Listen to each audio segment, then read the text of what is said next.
قرآن پاک میں باضابطہ فرمایا گیا کہ ہم نے اہل علم کو، اللہ سے ڈرنے والے اہل علم ہوتے ہیں، علماء اللہ سے ڈرنے والے کو وہ کہتے ہیں قرآن پاک کی آیت ہے کہ علماء اللہ سے ڈرنے والے ہوتے ہیں، انما یخشی اللہ من عبادہ العلماء۔ یہ کیسے ممکن ہے؟ اب تک تو مذہب کی بنیاد اندھ وشواس پہ ہوتی تھی، غیر یقینی حالات پہ، روایات پر، کہنا روایت پہ ہوتی تھی۔ یہ قرآن نے جو باضابطہ طور پہ اللہ کی خشیت کی بنیاد علم کو قرار دے رہا ہے، اگر ایسا ہے تو قرآن سچا ہے، اگر ایسا ہے تو قرآن سچا ہے، اس لیے کہ علم کو خشیت الہی کی بنیاد کسی نے قرار دیا۔ جتنے مذاہب ہیں انہوں نے انتہائی عجیب طرح کے واقعات سے اللہ ڈرانا چاہے، مگر قرآن علم کے ذریعے ڈرا رہا ہے۔ انما یخشی اللہ من عبادہ، جتنا علم بڑھتا جائے گا خدا سے خوف بڑھتا جائے گا۔ ایک اور سائنسداں کہتا ہے کیا وہ پروردگار جس نے آنکھ کے پیچیدہ نظام کو پیدا کیا ہے، کہ وہ سوچتے ہیں کہ کیا وہ آنکھ والا نہیں ہوگا، کیا وہ دیکھ نہیں ہوگا؟ تنہا آنکھ کا پیچیدہ نظام کس طرح عظیم ہے، کسی ایک عزم کے نظام پہ غور کرو آپ تو خدا کی قدرت اور اس کی عظمت کا احساس نظر آئے گا۔ مگر یہ سب کچھ قرآن پاک کے پڑھنے کے بعد ہوگا، قرآن پاک کے مطالعے کے بعد ہوگا، قرآن پاک کا باضابطہ زندگی میں داخل کرنے کے بعد ہوگا، قرآن پاک کو زندگی سے قریب کرنے کے بعد ہوگا۔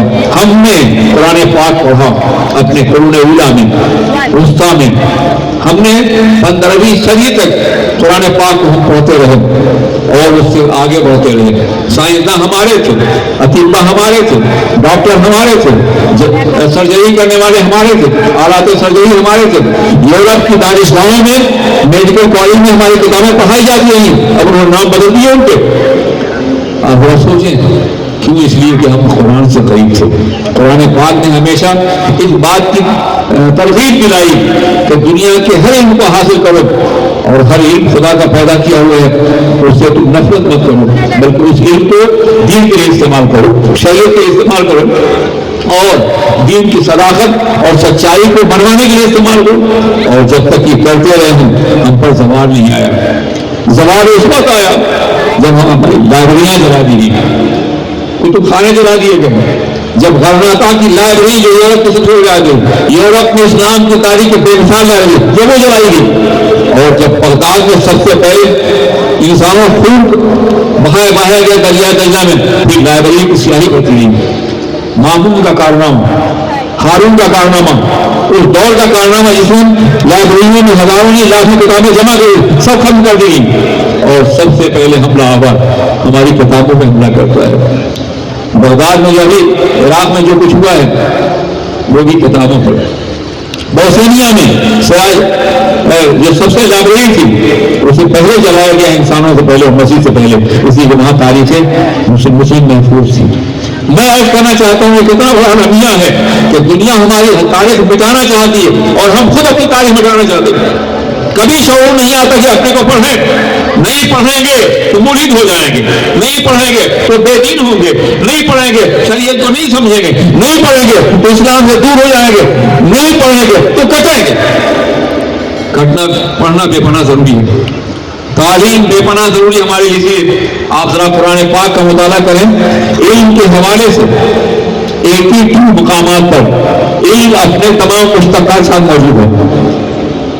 آپ علم، لفظ علم اتنے مقامات موجود ہے قرآن پاک کے اندر، اور اپنے مترادفات اور ہم معنی الفاظ کے اعتبار سے ہزاروں مقام پر، فکر ہو، شعور ہو، نظر ہو، ادراک ہو، بصیرت ہو، بصارت ہو، ان سب کے لیے آیتیں تلاش کیجیے آپ جو قرآن پاک کو علم کی اتنی نہیں دیتا ہے۔ بلکہ میں تو یہ عرض کرنا چاہتا ہوں کہ ہمارا انقلاب اسلامی انقلاب، پیغمبرانہ انقلاب، خالص علمی انقلاب تھا۔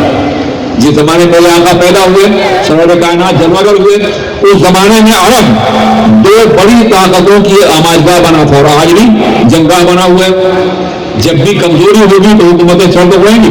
اس زمانے میں ایران اور روم یہ 2 سپر پاورز تھی، انہوں نے عرب کو بانٹ رکھا تھا۔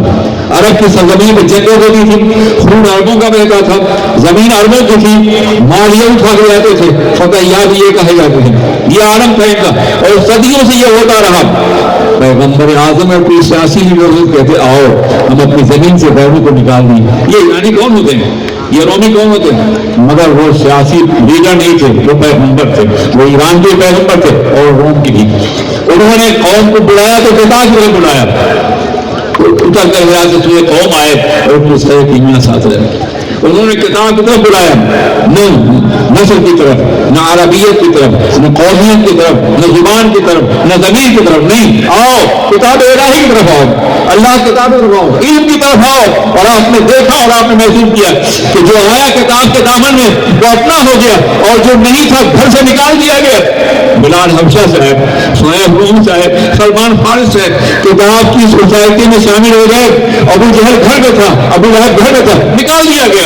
پتا چلا ہمارا معاشرہ کتاب کا معاشرہ ہے، ہمارا معاشرہ علم کا معاشرہ ہے، ہمارا معاشرہ قرآن کا معاشرہ ہے، ہمارا معاشرہ کتاب کی بنیاد پر ہے۔ اگر ہم کتاب الہی سے قریب ہوں گے تو زندہ رہیں گے، ورنہ کتاب سے دور ہونے کے بعد ہمیں نکال دیا جائے گا۔ ہم نکالیں یا کوئی اور نکالے، نکال دیا جائے گا، فنا کر دیا جائے گا، مٹا دیا جائے گا ہم کو۔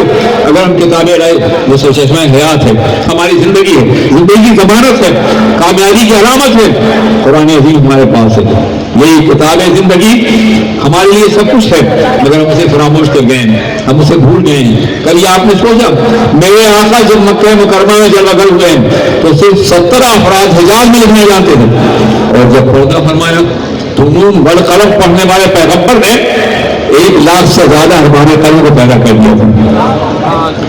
کیا یہ حیرت انگیز بات نہیں؟ کیا یہ خالص علمی انقلاب نہیں؟ کیا یہ خالص فکری انقلاب نہیں؟ کیا یہ شعوری انقلاب نہیں؟ آج ذرا سوچیے، جو پیغمبر کتاب لے کر کے آئے، آج اس پیغمبر کے ماننے والوں کے ہاتھ میں کتاب نہیں ہے، اور جنہوں نے نون والقلم کی تلاوت کی، آج اس پیغمبر کی امت کے ہاتھوں میں قلم نہیں ہے۔ اہل جہاں یہ جاگیر سنبھالو، ہم اپنا کبھی دو قلم دے چکے ہیں، سب کچھ نقصان اور خسارہ ہو گیا۔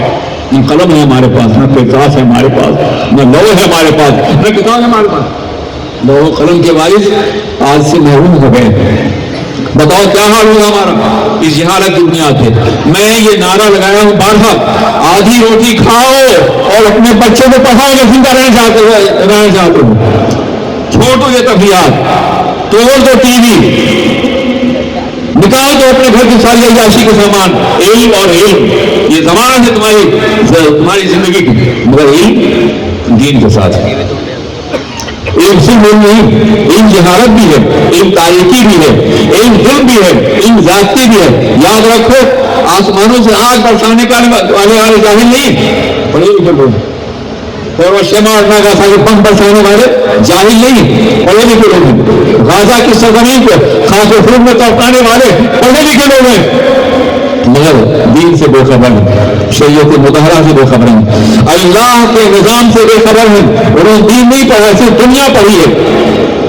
انہوں نے ایٹمی بم، ایٹمی توانائی پیدا کی، بارود پیدا کیے، زمین پہ بارود برسا رہے ہیں، انسانیت کوئی درد نہیں، کوئی احساس نہیں، کوئی شعور نہیں انسانیت کا۔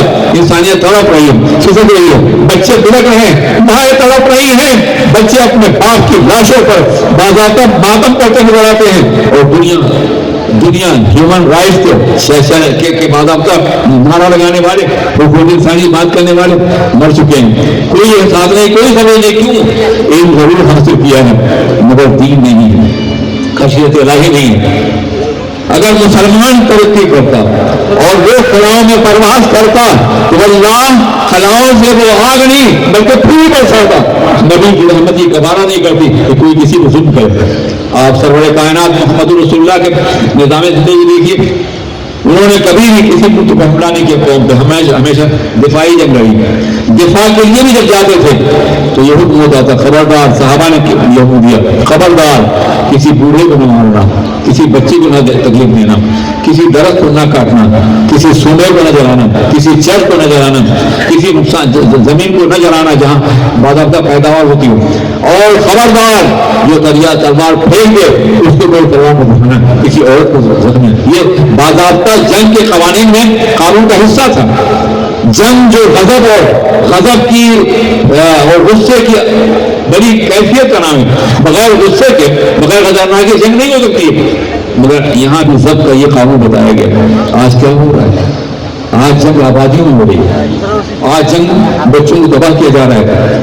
تو یہ اس لیے ہے کہ تم نے تم نے خدا کے قانون سے ہٹ کر کے سائنس کا علم حاصل کیا، بارود کو ترقی دی، ایٹم بم بنایا اور زمین تباہ کر رہے. مسلمان کی پسماندگی کا ہم مجرم ہیں. ان باتوں کو کبھی کبھی کہتا ہوں، ہم مجرم ہیں. ہم نے علم میں ترقی نہیں کی. 500 سال سے تقریباً ہم سو ہوئے ہیں. 500 سال سے ہم نے علمی میدان کو چھوڑ دیا. نتیجہ کیا ہوا؟ علم دوسروں کے ہاتھ میں گیا اور وحشت بن گیا، درندگی بن گیا. اگر ہمارے ہاتھ میں ہوتا تو نظام رحمت ہوتا، نظام آئین رحمت ہوتا. اس ناپید خیردی صورت مار ابو کو تابع فرمانے نظر کر نہ سکا. ڈھونڈنے والا ستاروں گزرگاہوں کا اپنے افکار کی دنیا میں سفر کر نہ سکا. جس نے سورج کی شعاعوں کو افطار کیا، زندگی کی شرح تاریخ سفر کر نہ سکا. اپنی حکمت کے پیش میں ایسا الجھا، آج تک فیصلے نفع و ضرر کر نہ سکا. آپ ذرا سوچیے کیا حال ہے ہمارا. لہو رشتہ ہے دھرتی کی جمی سے، کبھی بارش پیمائی سے حاصل خلاؤں میں پرواز کر زمین خون بہ رہا. اس بلندی اور توجہ کا کیا عالم. ہم نے دنیا کو اس میں جھونکا ہے. ہم نے نبی کے نظام رحمت سے الگ کر دیا. میدان سائنس میں عقل و شعور کے میدان میں آگے نہ بڑھ کر کے ہم نے سب کچھ دوسروں کے حوالے کر دیا. تو ظاہر ہے کہ جو اپنی دولت دوسروں کے حوالے کرے نقصان تو اٹھائے گا. مگر یاد رکھیے کبھی کبھی قوموں کی زندگی میں صدیوں کی بات ترقی ہوتی ہے. ابھی سے کام کرنا شروع کر دیے. اپنی سے بچوں کو دین ہی پڑھائیے اور دنیا بھی، سائنس پڑھائیے اور قرآن پڑھائیے. ساتھ سائڈ بائی سائڈ پڑھائیے. ایک وقت ایسا آئے گا کہ آپ کا بچہ سائنسدان ہوگا اور قرآن کے علم بھی رکھے گا. آگے بڑھیے اس میدان میں قرآن سے اپنا رشتہ جوڑیے. قرآن کامیابی کی ضمانت ہے. جو مہذب سے زمانے مسلمان ہو کر اور ہم خوار ہوئے تاریخ قرآن ہو کر ہماری رسوائی کی وجہ سے ہوئے. السلام علیکم.